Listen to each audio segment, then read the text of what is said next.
Big thanks to Bandai Namco Toys and Collectibles America for sending this out. You can check out Bandai Collect and links to buy this in the description. Kaiju, Turtles, Dragon Ball, and more. It's Steven's Toy Reviews.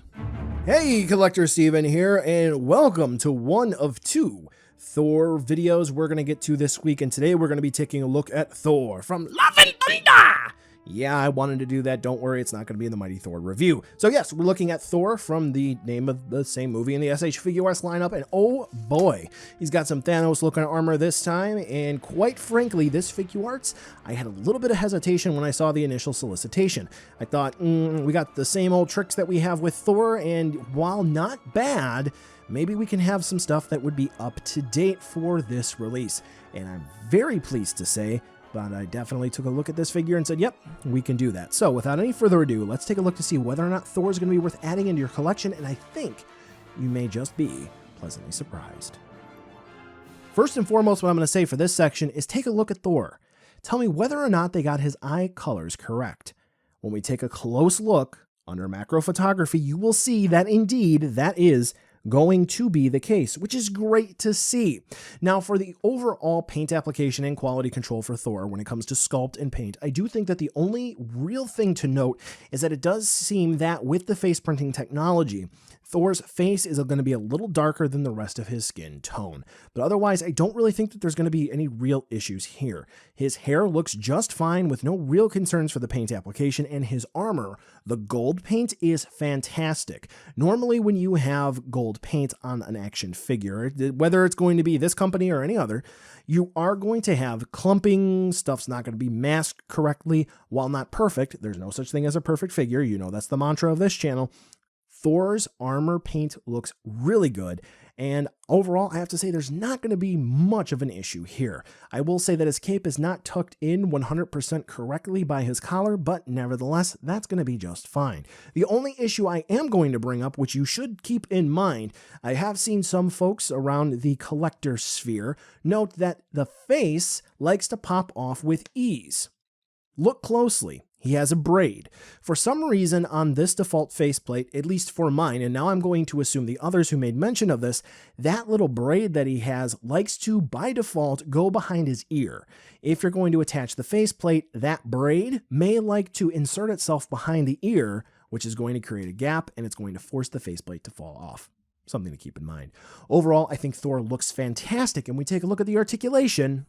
Guess what? You may be pleased as well. Not gonna lie here, Thor surprised me. I was not expecting him to be this nimble. But guess what? If you are a fan of having your action figures move and groove, then this is going to be the guy for you. So what do we have? Well, let's go ahead and remove his faceplate so this way you can see all the articulation here. So the head is going to plug in on a ball joint here so we can get some twisting and turning and rocking movement, and then that whole system is going to plug into the neck on a ball joint, and then the neck itself is going to be on a ball joint. Now, the faceplate is going to hinder the movement just a little bit, and as you can see, I'm making note of the braid there, which, okay, there we go. So, realistically speaking, he can look up about that far, look down, no issues, and twist and turn from side to side, no issues. You can hear him creak, little stiff, but that's okay, no big issues there. Shoulders, what do we have? Well, his shoulder pads, thankfully, are taken after the Ginyu force and so forth, where they're going to be on hinges, so they raise and lower. If they would have had a swivel movement, that would be awesome too, but nevertheless, they work. We do have butterfly hinges, which are on ball joints effectively, so they're not really butterfly hinges, they're butterfly balls. Anyway, cool. Now, if you're familiar with the SH Figuarts Nappa, you'll be aware that the way that they sculpted the actual shoulder did not seem too conducive to a hinge, and you kind of had to fudge the photography a little bit. Well, guess what? Here, it's the same sort of setup, but thanks to that hinge, you can get Thor to better T-pose. So, very good. We do have a hinge in there, and then that is going to be accompanied as well by a ball joint. So this way, oh, look at that. Look how nice that moves. We can spin Thor's arm around. We do have a dedicated bicep swivel, which it's kind of giving away something I was going to hint at, but nevertheless, he can do that. And then, okay, so objectively, we have a single hinge elbow, which they could probably work double hinges in, but nevertheless, here is one of the cool things with Thor. That single hinge is worked in on a ball joint. So let's take a look there. So you can move Thor's arm forward and back. You can twist it, You can turn it. Very cool. So you can get a straight arm pose. You can get a little bit of an angle, or you can kick the arm forward a little bit. You can get a better bend. Yeah, that's pretty neat. That's really cool. And then also we do get a little bit of a swivel movement there. It's awesome.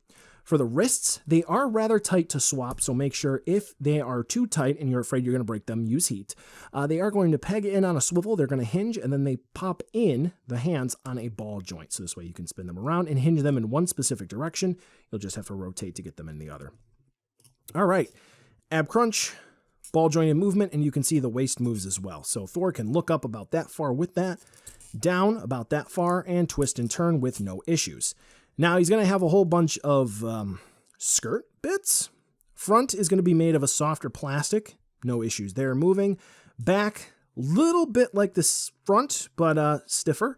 And then the sides are going to be on ball joints, and these have popped off on me, so they are able to give. They're not going to just shear right off, but they can go out to the side, revealing the scaling like so. Hips, they are going to be on the 1.0 style, so they are the pull down type of hips, and they do creak. So kicking forward about that far back, he does have that sort of tail portion of his getup, but he does have a sculpted rear end, so do keep that in mind. Going out to the side, let's make sure everything is set up wonderfully so we can't really see too well. Pull his hips down. There we go. And maximum out to the side is going to be about that far. Hinge knees. Double hinge, no issues. We do have toe hinges. I'm going to talk about that first. Okay, there we go. Ankles, probably my favorite of this figure, right? So I took a look at the recent Avengers Assemble Thor, which was good, but I do recall the ankles not necessarily being as best as they could be. Well, we have double axis or barbell style joints, so that way there's a ball joint that's going to be in the leg and then down into the foot. So while let's say Avengers Assemble Thor was like maybe a 7 out of 10. This is a comparative 10 out of 10. Just look at that angle. That's perfect. That's great. Look at that. Look at that. They took the issue, completely made it better. Cape. So it's going to fold in under here, and it's got bendy wire. Very cool. The instructions say don't go ham on this because you may get the wire to poke through, but I've been crumpling it up. No problem. Getting it back. I've been putting this thing through its paces. No issue. Nothing's tearing. Everything looks fine. It's good. So articulation. Basically, the only thing that's going to be holding this guy back is going to be that long hair because he can't really look up too far just by that joint. But otherwise, I think this is a really well-engineered Thor. I think you're going to be able to get him in all sorts of fun poses. Very good.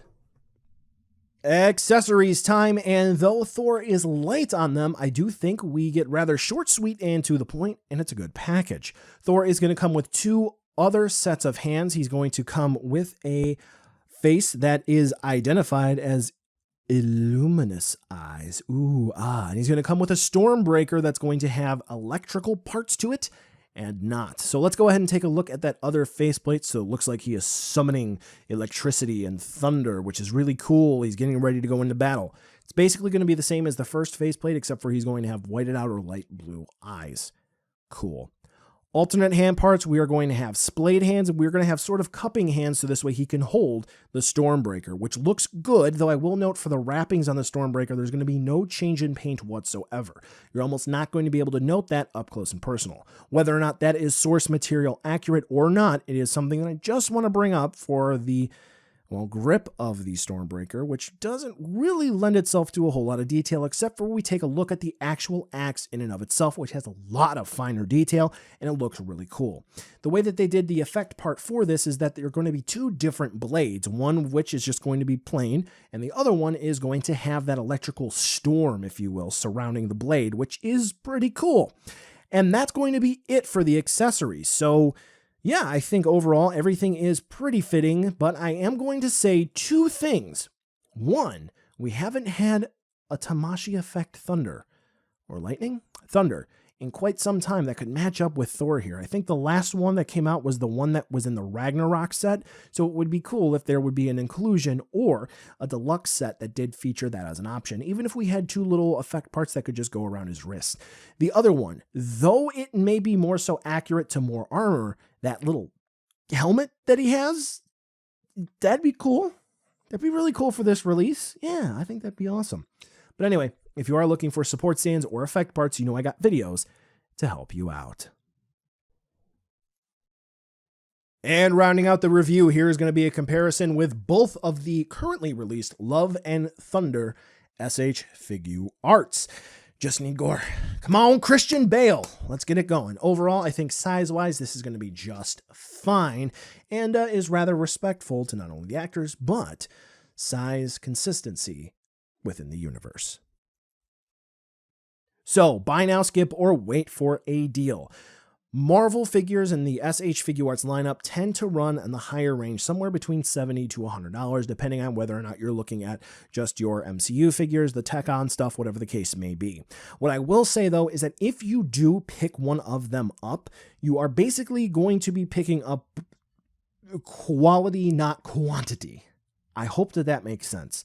If you're thinking about picking up a Thor figure from Love and Thunder, or even a nice representation of Thor, whether or not you liked the movie, we're not talking about that, we're talking about Thor and his design, this is going to be a solid representation, and you're going to put your money in here, and you're going to get a lot of ROI. It's a solid figure, great articulation, the accessories fit just fine, and plenty of stuff on the aftermarket you can use to enhance the display. Overall, a solid release. Well, collectors, that brings us to the end of the video today, and I just wanted to take a second to thank you so much for watching. Now, you've heard a lot from me. I'd like to hear a little bit from you. Drop in the comments down below whether or not you liked it, you hated it, or maybe you were somewhere in between. I also want to take an extra second here for a nice, humongous thank you to all the patrons for SDR over the last month who have really helped the channel grow into what it can be today. So to all of you, 2 big thumbs up. Thank you very much. And now the end card should be popping up, which will give you a few clickable links, like maybe to subscribe or head on over to my Patreon, or some short URLs like to my social media or to my Teespring store. There's also a video I hand selected for you, so if you want to watch another STR video, I hand selected some good content for you to watch, so definitely check out that video. Thank you again so much for watching, and I'll catch ya in the next video.